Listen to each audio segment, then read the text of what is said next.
Aleluia. A graça e a paz, igreja, amém? Glória ao nome de Jesus. Irmãos, que culto maravilhoso, né?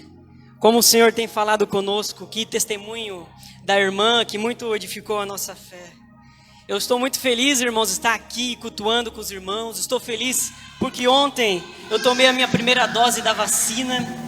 Eu me lembro, irmãos, que há um ano atrás, mais ou menos, como a gente se reuniu para ir nas nossas casas, né, para orar. Nós não podíamos estar reunidos aqui por conta do decreto. Nós não estávamos cultuando ao Senhor da forma como Ele estabeleceu na sua palavra. Estávamos longe um dos outros. E nós dobramos os nossos joelhos e clamamos: Senhor, traz uma cura. Senhor, muda essa situação em que nós estamos vivendo. E para a honra e glória do nome do Senhor Jesus, Ele tem mudado, Ele tem transformado. A vacina tem feito efeito, o número de mortes tem diminuído. E em nome de Jesus nós vamos vencer isso aí, irmão. Em nome de Jesus nós vamos vencer isso aí, amém? Glória ao nome de Jesus. Gostaria de te convidar, irmão, a abrir a palavra de Deus em Efésios capítulo 2, versículo 1 até o 10. Aleluia. Texto poderoso da palavra de Deus. O tema da pregação, irmãos, é o poder transformador do Evangelho. Aleluia. Quantos aqui foram transformados pelo Evangelho? Amém? Nós vamos ler um texto onde Paulo fala quem nós éramos antes de Cristo, o que Deus fez por nós e o que Deus ainda vai fazer por nós. Amém? É o poder transformador do Evangelho. Vamos ler então Efésios capítulo 2, versículo 1 até o 10. Diz assim, ó: Ele vos deu vida, estando vós mortos nos vossos delitos e pecados, nos quais andastes outrora, segundo o curso deste mundo, segundo o príncipe da potestade do ar, do espírito que agora atua nos filhos da desobediência, entre os quais também todos nós andamos outrora, segundo as inclinações da nossa carne, fazendo a vontade da carne e dos pensamentos, e éramos por natureza filhos da ira, como também os demais. Versículo 4. Mas Deus, sendo rico em misericórdia, por causa do grande amor com que nos amou, e estando nós mortos nos nossos delitos, nos deu vida juntamente com Cristo. Pela graça sois salvos, e juntamente com Ele nos ressuscitou, e nos fez assentar nos lugares celestiais em Cristo Jesus, para mostrar nos séculos vindouros a suprema riqueza da sua graça, em bondade para conosco em Cristo Jesus. Porque pela graça sois salvos, mediante a fé. E isso não vem de vós, é um dom de Deus, não de obras para que ninguém se glorie, porque somos feitura dele, criado em Cristo Jesus para boas obras, as quais Deus de antemão preparou para que andássemos nela. Amém? Os irmãos podem manter a Bíblia aberta, nós vamos meditar nesse texto, mas antes vamos orar ao Senhor mais uma vez. Querido Deus, nós estamos diante da Tua palavra, Pai. A Tua palavra que é inerrante, que é infalível, é a palavra de Deus. Pai, pedimos que o Senhor venha falar conosco hoje. Me usa, Pai, apesar das minhas limitações, dos meus defeitos, Pai, mas comunica a Tua palavra à igreja. Pai, me usa hoje, que o Teu Espírito Santo venha me guiar, é para que a igreja seja edificada e o Teu nome venha ser glorificado. Aleluia, irmãos. Amém. Glória a Deus. Irmãos, a carta de Paulo aos Efésios, ela tem como tema principal a unidade do corpo de Cristo, a igreja. Amém? Por que Paulo precisava falar acerca de unidade? Porque havia desunião, havia brigas. Para a gente entender isso, a gente tem que voltar lá para a grande comissão, né? Onde Jesus, depois de ter ressuscitado, ele chega para os seus discípulos e fala: preguem o evangelho para todas as nações. Isso foi algo revolucionário na história, irmãos, porque o Senhor estava falando que o evangelho, que a sua palavra agora deveria ser pregada não mais somente à nação de Israel, não somente mais ao povo da antiga aliança, mas agora as pessoas de toda raça, tribo, língua e nação. Jesus estava quebrando paradigmas. Pessoas que não se falavam agora estavam sendo unidas. A igreja foi algo revolucionário porque judeus e gentios participavam do mesmo culto a Deus, sem haver ali parcialidade. Ambos tinham acesso ao Pai. Mas isso não aconteceu, irmão, de forma fácil para as pessoas daquela época. Porque um judeu, ele não chegava nem a tocar em um gentio, ou seja, uma pessoa que não era judaica, por considerá-la uma grande pecadora. Eles não tocavam neles. Mas agora, no culto da igreja cristã, judeus e gentios estavam participando do mesmo culto. E havia então desunião, havia então intrigas, porque os judeus se consideravam superiores aos gentios. E os judeus aqui, irmãos, eles elencavam pelo menos 3 motivos pelos quais eles eram superiores que os gentios. Primeiro, eles falavam que eles eram os eleitos de Deus, eles foram escolhidos pelo Senhor. Quando a gente vai ver o Antigo Testamento, a gente vê que o Senhor, ele de fato escolheu Abraão, porque ele podia ter se revelado a tantas pessoas, mas ele escolheu se revelar a Abraão. E ele promete para Abraão que fazia dos descendentes dele uma grande nação.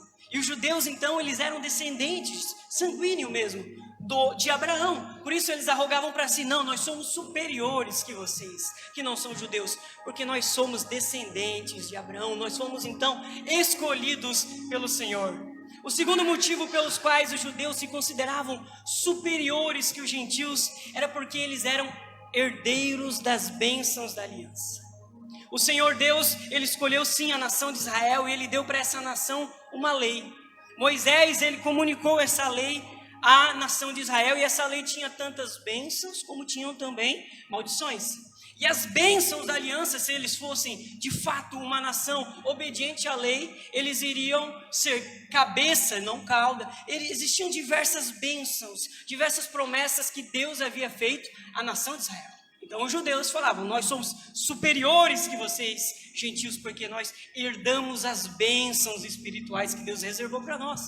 E o terceiro ponto pelo qual os judeus se consideravam superiores que os gentios era porque eles consideravam que eles eram menos pecadores que os gentios. Os gentios não conheciam a lei de Deus, portanto, eles pecavam de modo mais intenso, segundo os judeus.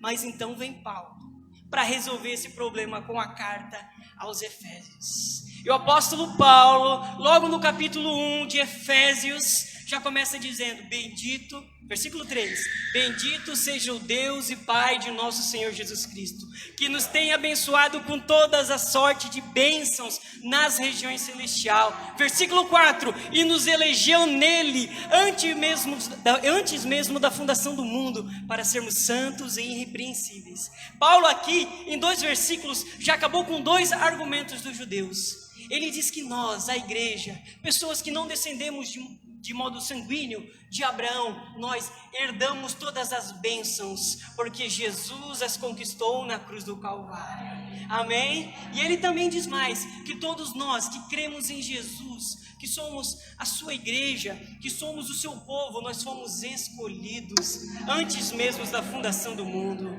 O Senhor não escolheu apenas judeus, o Senhor nos escolheu, o Senhor te contemplou, meu irmão, antes mesmo da fundação do mundo. Ele quis ter um relacionamento com você, ele quis te chamar de filho, te adotar.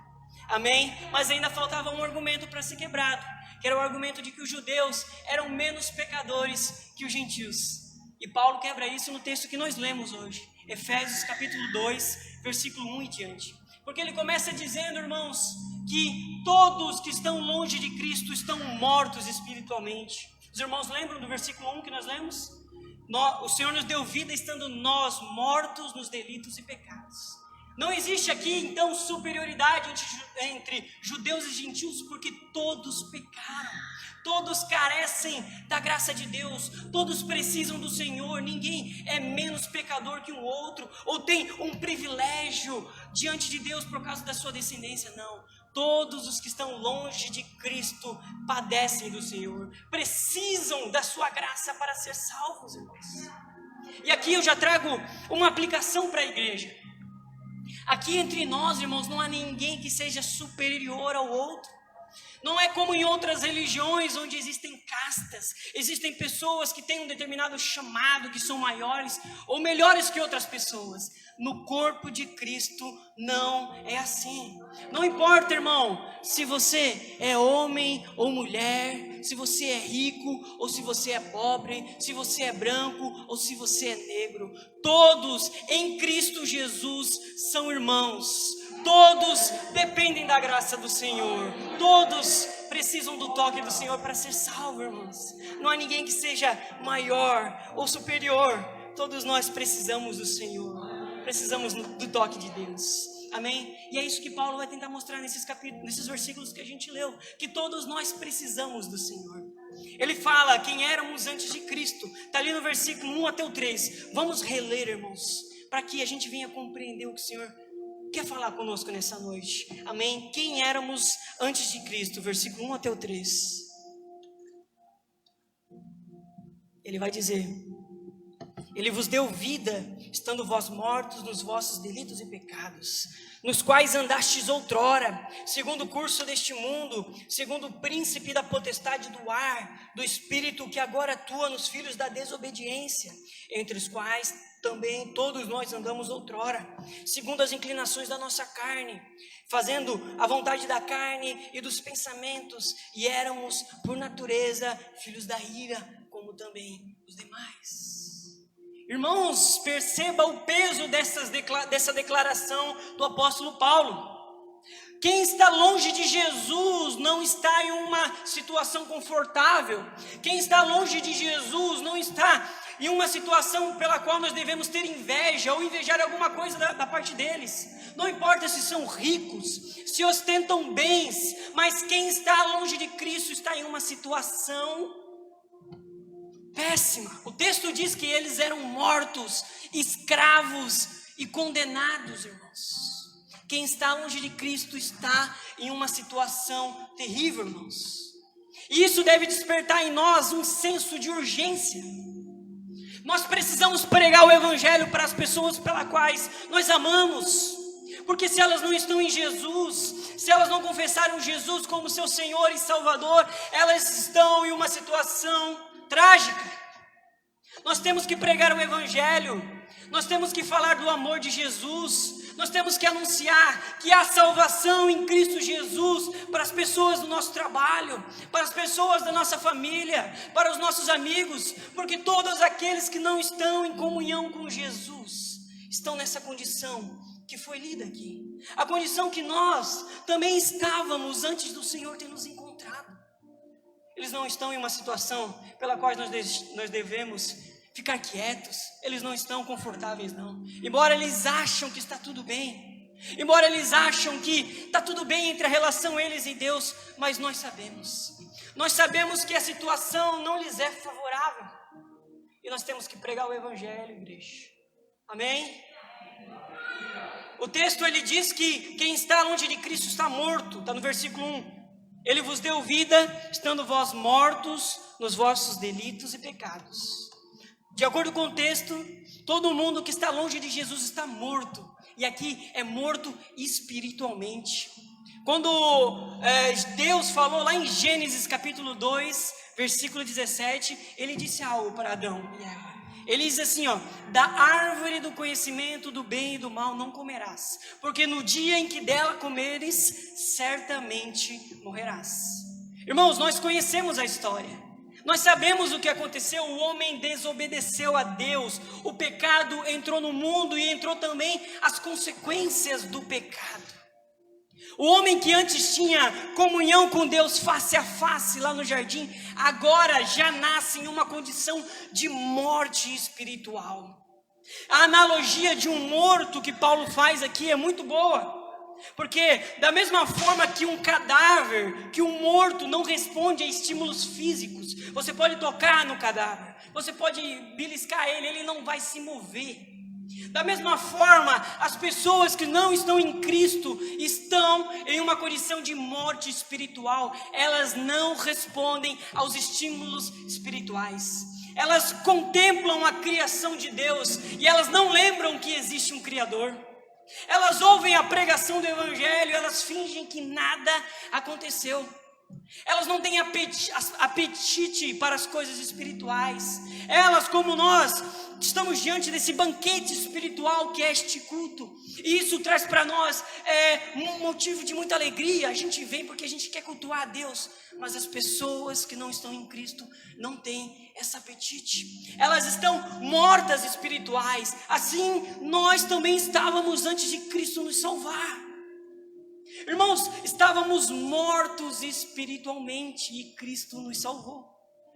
Alguém ferido, alguém baleado, alguém quase morto, talvez essa pessoa possa até cambaleando, pedir ajuda e se salvar, mas esse não era o nosso caso.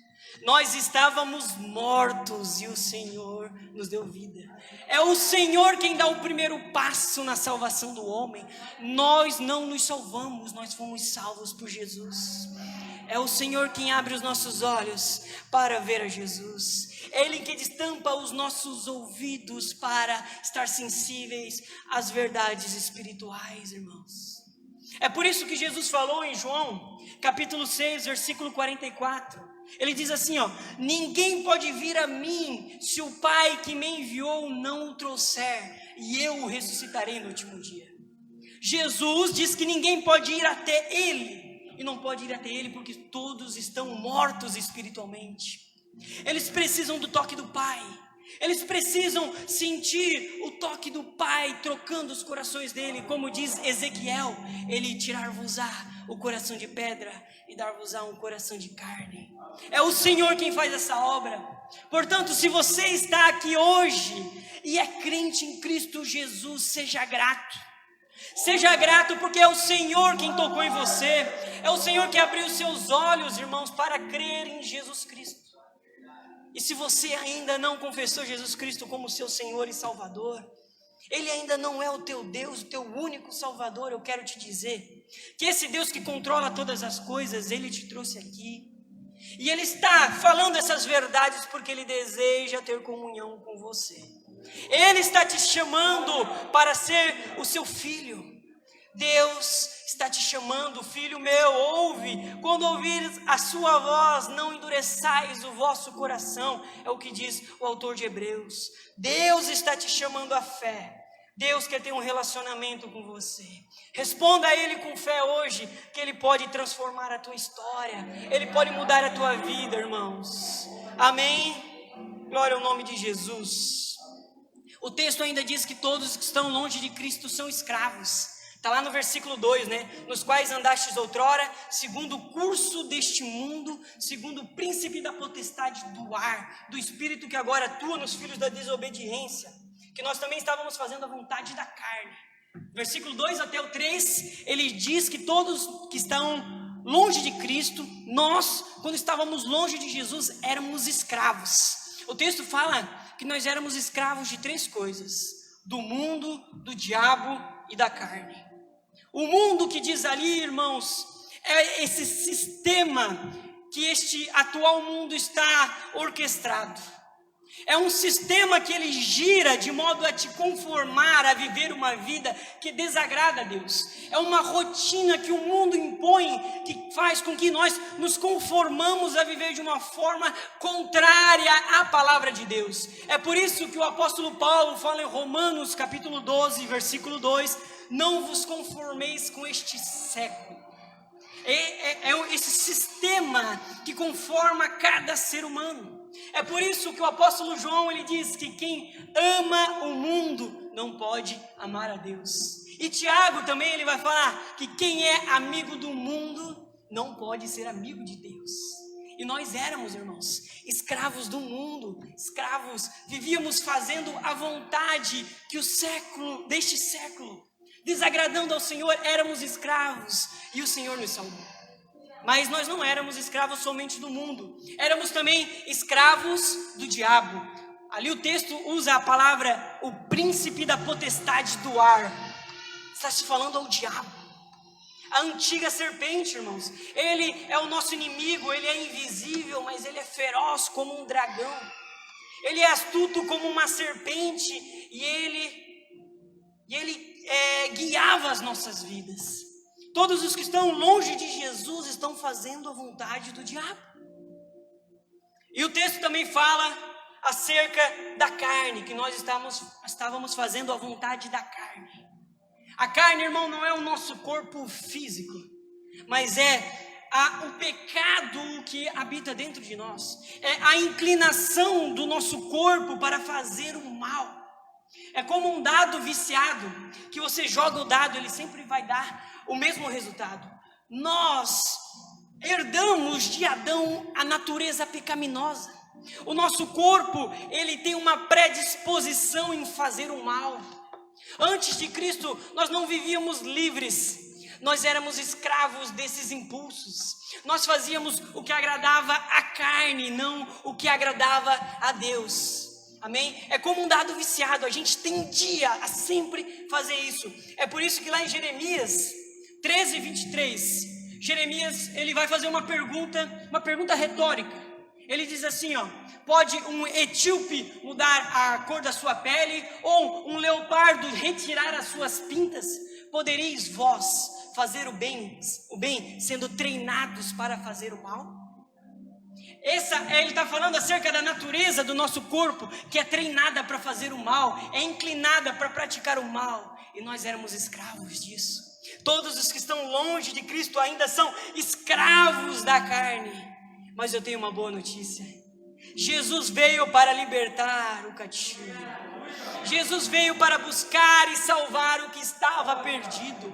A libertação em Jesus Cristo. Se hoje você está aqui e ainda é escravo de algum pecado que te aprisiona, que você vez a vez recomete ele de modo repentino, sempre cai e você não consegue ter controle sobre os impulsos da sua carne, eu quero te dizer que Jesus hoje pode te libertar. João 8, versículo 36 vai dizer: se pois o Filho vos libertar, verdadeiramente sereis livres.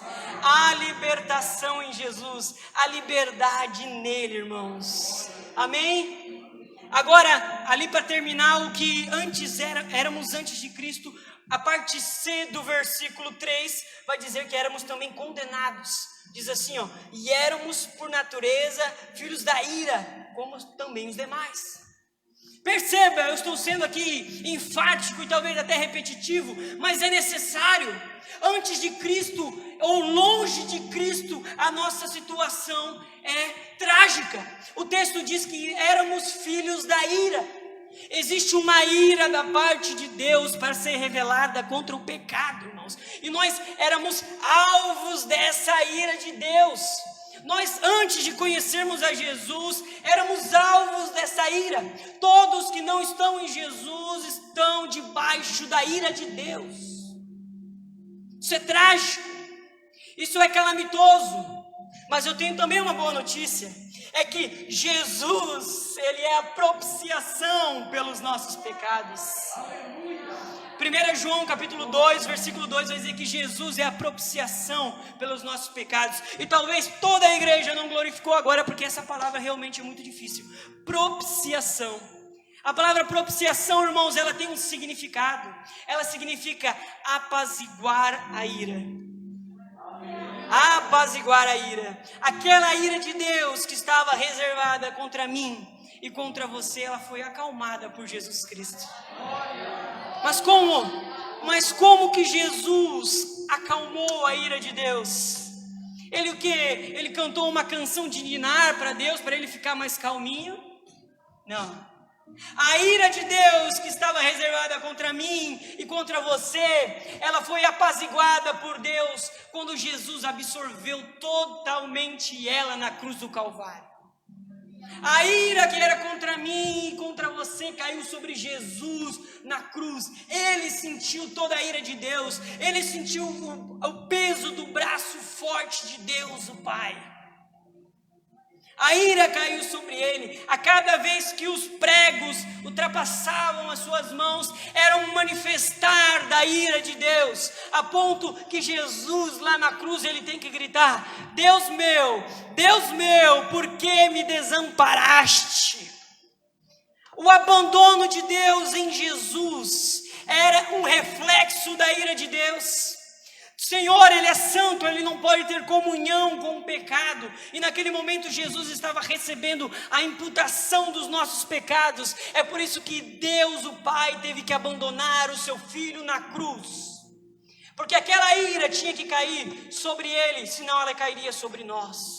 Ele fez isso porque Ele te ama, meu irmão. Ele te ama. Ele castigou o seu próprio filho na cruz porque Ele te ama, porque Ele não queria derrubar essa ira sobre você.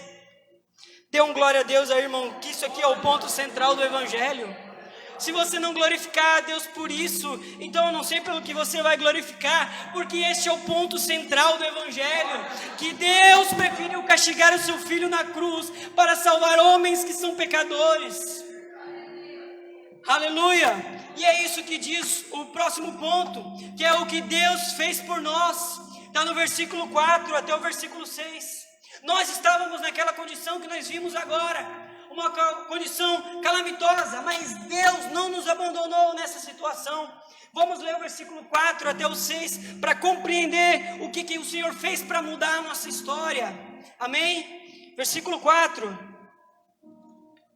diz assim: mas Deus, sendo rico em misericórdia, por causa do grande amor com que nos amou, e estando nós mortos nos nossos delitos, nos deu vida juntamente com Cristo.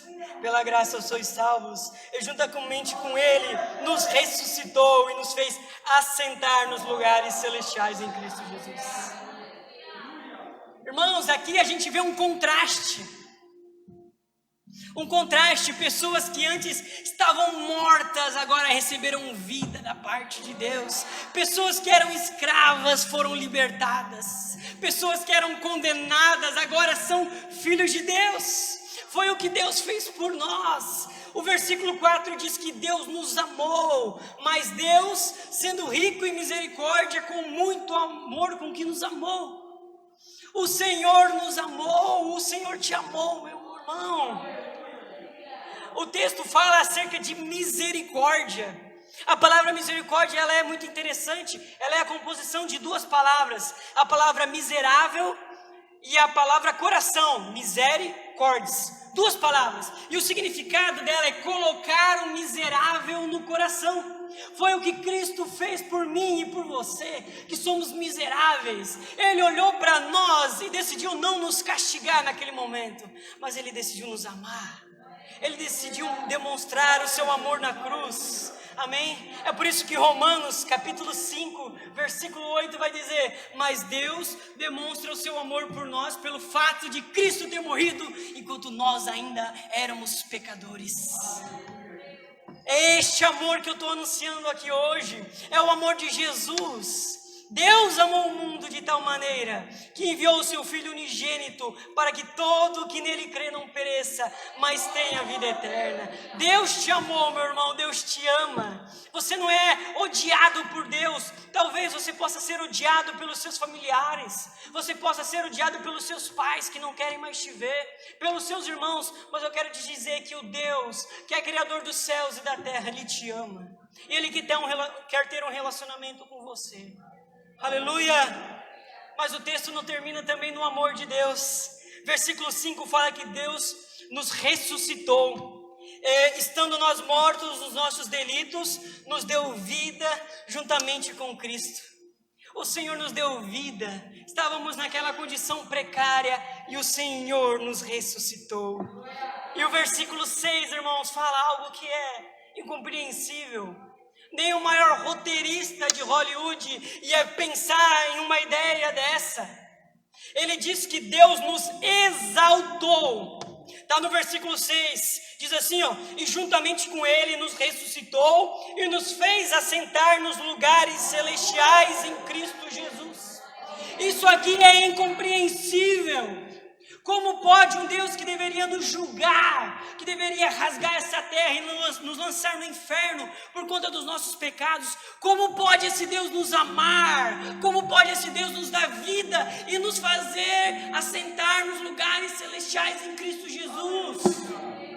Esse texto está dizendo que nós já estamos assentados em tronos ao lado de Cristo Jesus.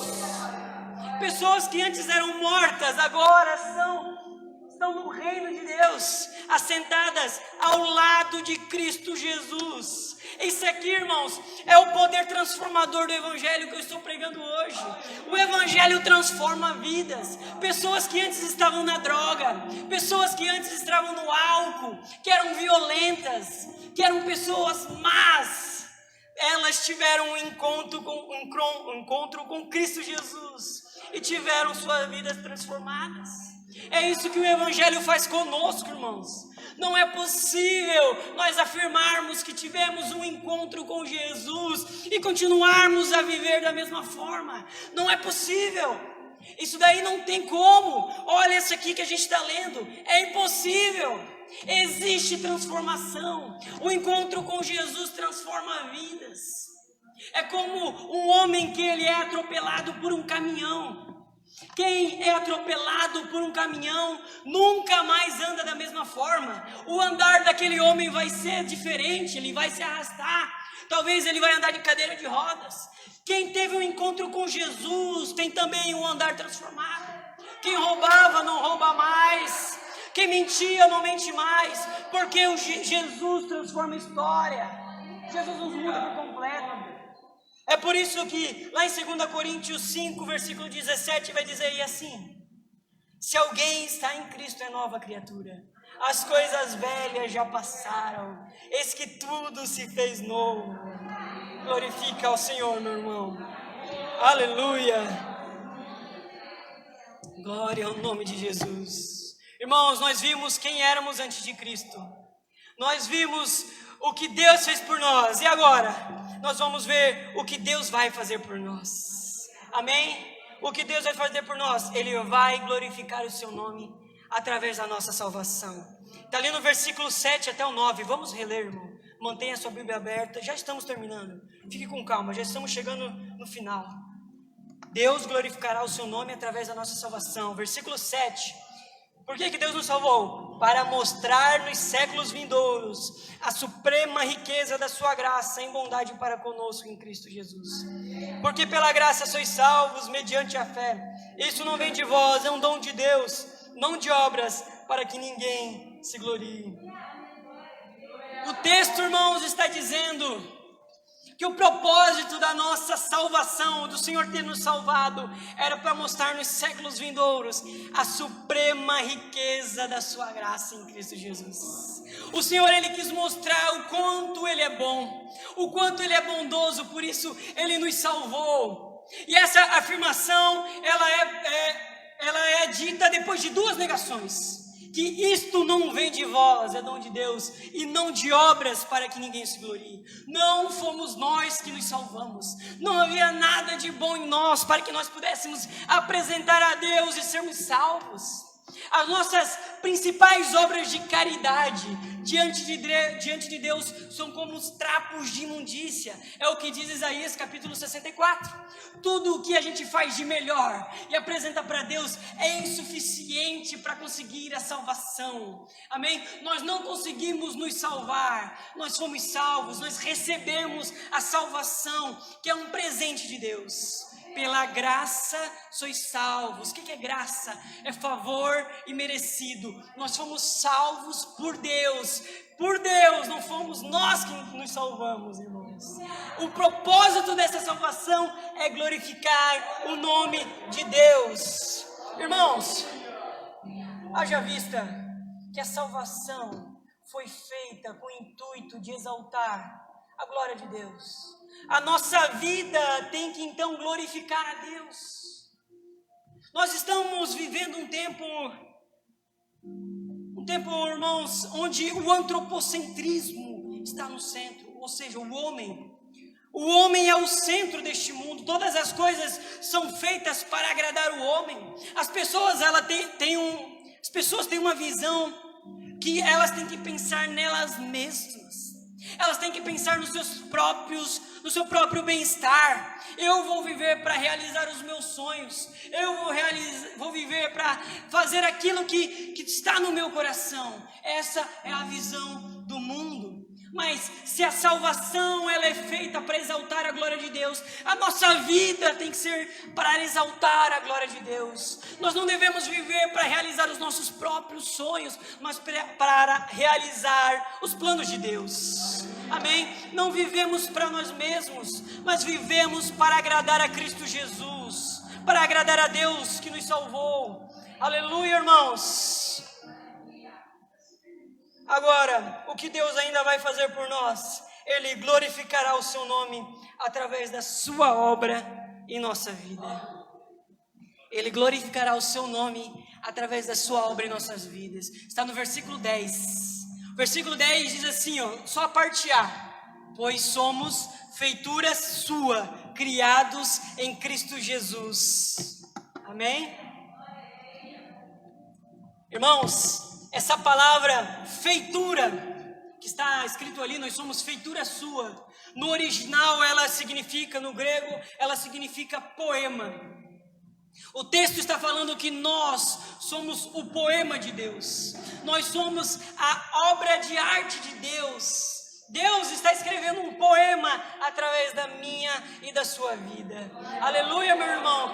Deus vai glorificar o seu nome através da nossa vida. Ele está escrevendo uma obra. Ele ainda não terminou de escrever, irmãos. Ele ainda está escrevendo.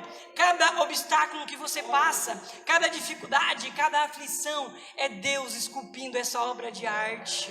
Amém? Deus não terminou a sua obra. Ele ainda está trabalhando em você. Deus trabalhou 80 anos em Moisés para usá-lo por 40 anos.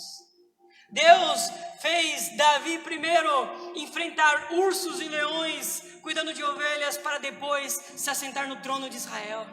O Senhor jogou José sendo preso, sendo vendido como escravo, para só depois ser governador do Egito. A obra de Deus na sua vida ainda não terminou. Amém? Ele está trabalhando em você. Amém? Enfrente com ânimo os desafios que a vida impõe, pois elas são o esculpir de Deus na sua vida. Amém, irmãos? E por fim, agora para terminar, não quero me estender muito. Deus glorificará o seu nome através das nossas obras. Amém? Efésios 2, versículo 10 vai dizer: pois somos feitura sua, criados em Cristo Jesus para boas obras, as quais Deus preparou de antemão para que vivêssemos nelas. Perceba que nós não somos salvos pelas obras, mas nós somos salvos para as boas obras. Deus nos salvou com o único intuito: fazer com que nós praticássemos as boas obras. As boas obras não nos levam para o céu, mas nós vamos levar as nossas boas obras para o céu. Aleluia, irmãos. Deus, Ele te salvou com o único intuito: realizar através de você boas obras. E sabe algo que me chama a atenção, irmãos? É que diz que essas boas obras foram preparadas por Deus de antemão. Então, querido, o teu ministério, aquilo que o Senhor quer fazer através da tua vida, Ele já preparou.